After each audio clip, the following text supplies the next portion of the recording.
How's it going? This is Mike from M&R Automotive. Today we have the 2022 Silverado, and we have a 30-inch light bar set up for the top portion of the grille.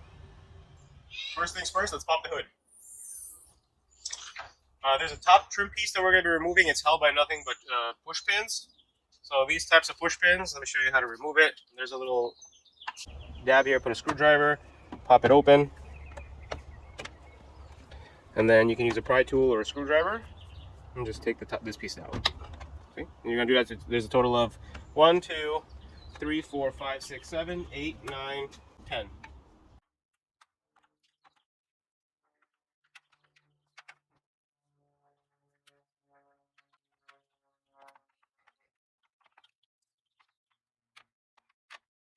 Next thing we're going to do, we're going to remove this latch piece. There's 2 Torx bolts here. This will allow the top piece to be lifted up after the latch is removed.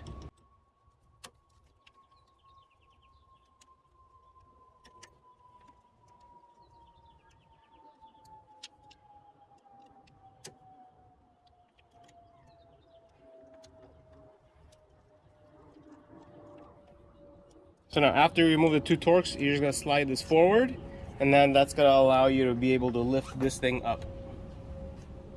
Next thing we're going to do, we're going to take off the 4 10mm bolts that hold the top of the grill.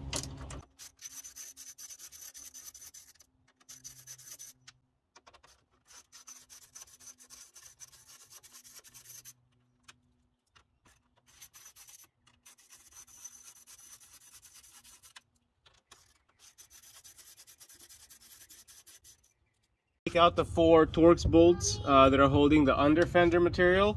1, 2, 3. We'll probably get the top one too.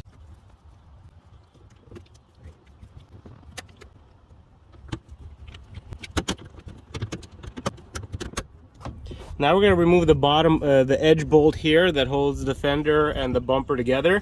We found it easier to go from inside and remove this bolt here. I'm pointing to it.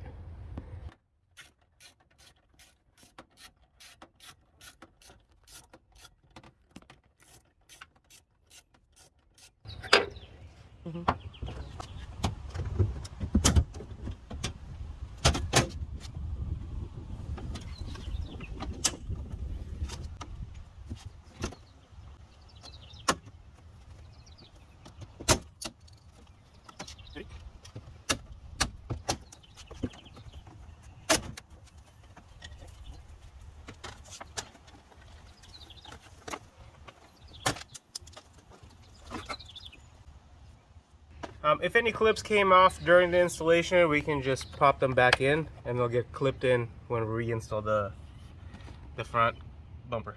The last thing we're going to do before we take the grill off is remove the 3 10mm screws. 1, 2, there's one on the edge. What do you use?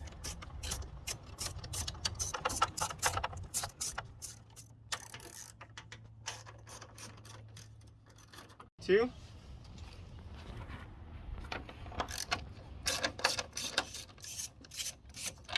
3. Now that we removed all the clips on top and the 3 10mm screws on the bottom, we could just take the grill out. Now what we're going to do, we're going to remove this plastic, this rubber trim piece. We're going to unlock the inserts. So there's a 1, and then you go underneath it, and it pops out. Same thing with this one, just get it started with a flathead.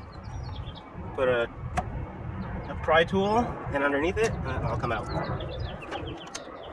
Now it's time to install the light bar onto the M&R brackets. So we just hand tighten them because we're going to light them when they're already on the truck. There's a rail system, so that has plenty of adjustability.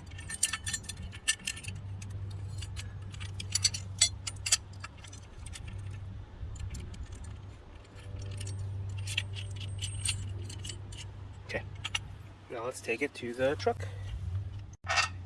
Now that we got the light bar onto the mounts, we're going to attach the mounts to the truck.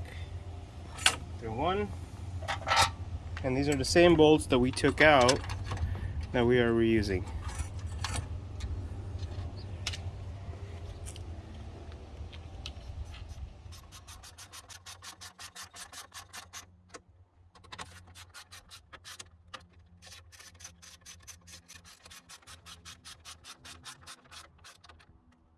There is a rail system here, so you can maneuver it up and down, probably around 1.5 to 2 inches of adjustability. That way when you align it with the actual grill opening, it matches perfectly.